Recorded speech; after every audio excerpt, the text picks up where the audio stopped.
Hello mga kapuso, mga ganap na dapat po natin abangan.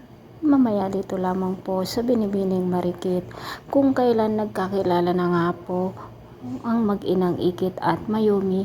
Dito naman sa sabog ang galit ni Soraya dahil nga po magaling na siya at nakatakas na nga po siya sa ospital kasama nga niya si Angela at pinuntahan nga nila itong sina Ikit at Mayumi mga kapuso habang gusto sana nilang magbanding bilang mag-ina dahil nga po sa napakaraming pagkakataon ang namiss nila at pinaglaruan pa sila ng pagkakataon na matagal na nga silang magkasama ngunit hindi sila nagkakilala bilang mag-ina.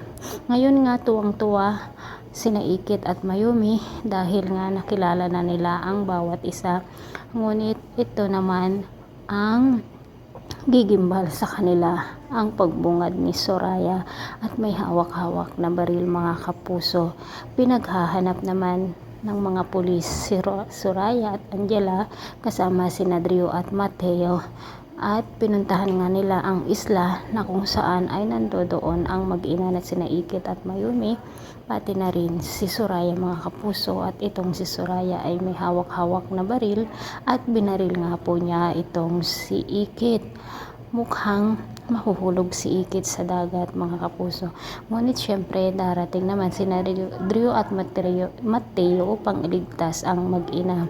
Mga kapuso, sa palagay nyo ba mananalo ang kasamaan o mahuhuli, o sino kaya ang magbubuwis ng buhay dito sa mag-ina mga kapuso? At sana si Soraya na lang at Angela ang mawala, no?